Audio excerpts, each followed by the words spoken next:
Coming up, the Celtics hold off the Clippers, and the Knicks reach a new low in their losing streak. This is Locked On Game to Game NBA. Every game, every team, every angle. Locked On Game to Game, your team every day. Welcome in. You're listening to Locked On Game to Game NBA, local experts going over the biggest stories on the hardwood. I am your host, Kainani Stevens. Thank you so much for making Locked On your first listen every single weekday. Ready to recap the action for you from Thursday night. We'll start out with another day, another triple-double for Luka Doncic, this time against the Rockets en route to a pretty easy win for them. Locked On Mavs has more post-game in Dallas. The Dallas Mavericks get a win against the Houston Rockets. Luka Doncic making it look easy. Nick Angst of the Locked On Mavericks podcast here. Luka Doncic, a triple-double in just 30 minutes, just 3 quarters. An incredible night for Luka Doncic, just making it look easy, toying with the Rockets. The Mavericks get 25 fast break points, which is something they never get. They never get any fast break points at all to speak of, and they got 25 in this game. The Houston Rockets defense was just porous. I guess that's the best word I can think of. That was a brutal outing for them, and the Dallas Mavericks definitely took advantage of it. Luka had an incredible night. Christian Wood had a really good night scoring the ball and also had 5 or 6 blocks in this game as well.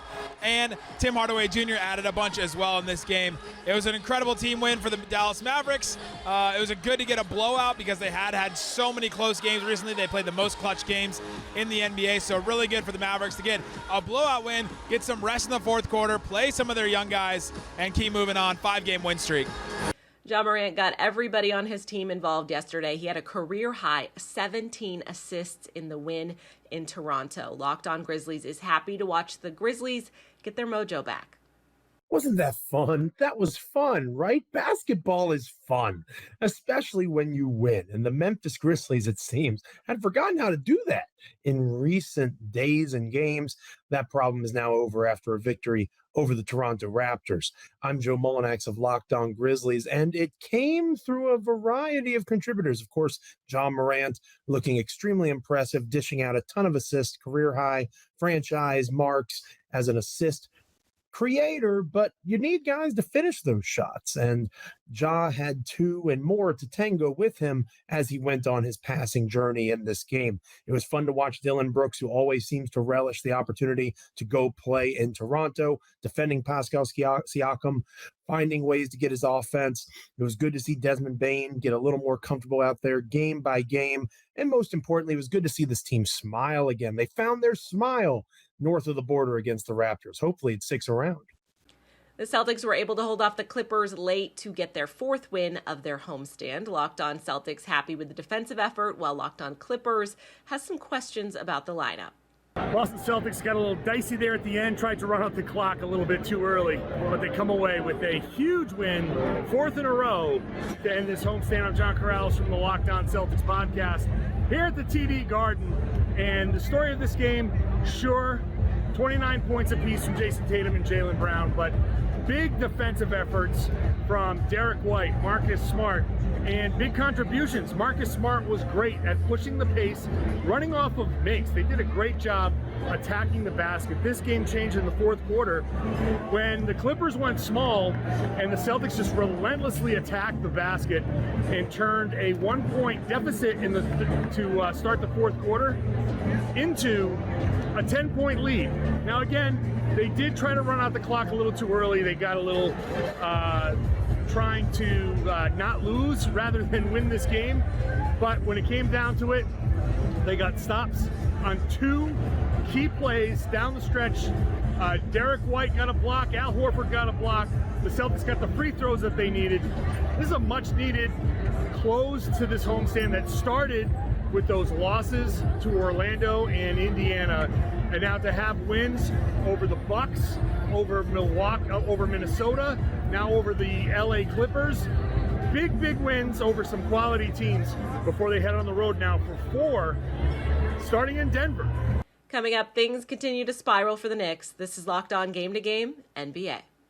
It can happen so easily. You're out with your friends, your coworkers, you're putting back a few drinks, but then a few becomes a few too many. It's time to go, and for a moment you think about calling a ride, but you're a good driver, you live nearby, you can probably make it home okay.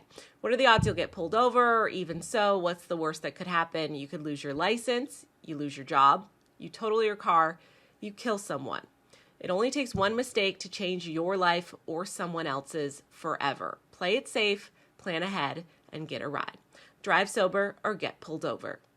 Welcome back. You're listening to Locked On Game to Game NBA. I'm your host, Kainani Stevens. Thank you for making Locked On your first listen every weekday. The Pacers continue to perform against the best teams in the East this season. Indiana held off the Cavaliers for a win on Thursday night. Locked On Cavs and Locked On Pacers are in to tell us everything that you need to know. Hey there, everyone. Evan Dammerell here, co-host of Locked On Cavs of the Locked On Now takeaway after the Cleveland Cavaliers 135-126 loss on Thursday night to the Indiana Pacers. The Cavs played Indiana not too long ago in the month of December, and they struggled, but the Cavs are also one of the best home teams in the league, and they're able to ride out this win. But tonight against Indiana on their home floor, you saw a lot of the same issues that Cleveland was dealing with last time they played the Pacers. To be frank, the Pacers are one of the fastest teams in the league, while Cleveland is the slowest. They are the slowest of all teams in the league, and you could tell Indiana took advantage of this through the fast break and just, getting out faster than Cleveland and setting up their half-court offense much quicker than them. I mean, the Cavs just had a hard time dealing with Benedict Mathurin. They had a hard time dealing with Tyrese Halliburton. They had a hard time dealing with Buddy Hield. It was clearly just an issue that the Cavs are struggling to defend on the perimeter, and maybe it's time for the Cavs to shake things up at the starting three spot to make life easier for Donovan Mitchell and Darius Garland. Hear about this and more on Friday's Locked On Cavs, part of the Locked On Podcast Network. Wow. The most fun Pacers home game of the season. They take down the Cleveland Cavaliers 135-126 in a game that had it all. The Pacers head coach Rick Carlisle ejected in the third quarter. Buddy Hield hits a shot that's never happened in NBA history before, hitting a 3 seconds into the game. Tyrese Halliburton was amazing with 29 points, and Aaron Nesmith had one of the dunks of the season all over Jarrett Allen. Tyrese Halliburton said after the game, the best dunk he's seen in person in his life. The Pacers played fantastic, mostly because they shot insanely well, over 60% from three. They only had 8 turnovers. They only missed 1 free throw. They were very efficient with their possessions with the ball, and they beat the Cavs and the Pacers. Here they come. That's 4 out of 5 wins, 3 of them coming against top 6 teams in the East, and the Pacers now themselves are back to being a top 6 team in the East. We'll break it all down and more on the Locked On Pacers podcast.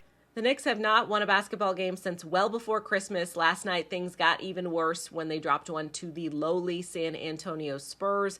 Locked On Knicks disappointed, but not surprised by the outcome. Outside observers might have looked at what happened to the Knicks the other day and thought, this is about as low as it can get for them. But we Knicks fans, we know better. There was a game against the Spurs coming up next. The Knicks lose 122-115 to the Spurs. The Spurs, as a reminder, going into this game were the worst in opponent field goal percentage, worst in opponent three-point percentage, most point per game allowed in the NBA, 7th worst scoring team in the NBA, the 8th worst three-point shooting team, and had the worst fourth quarter differential in the NBA, and yet still beat the Knicks in this one. A listless, awful loss for the Knicks. Julius Randle and Manu quickly showed out. They deserve their props. Nobody else could really do much of anything. And unfortunately, their head coach could not really motivate them to do much better than they did, which I will be talking about on Locked On Knicks, your daily New York Knicks podcast. That's going to do it for this edition of Locked On Game to Game NBA. Thank you again for making Locked On your first listen every single weekday. Make sure that you are subscribed to Locked On NBA and your favorite team's Locked On podcast on YouTube and wherever else to get your podcasts from. I'm Kainani Stevens. This has been Locked On Game to Game.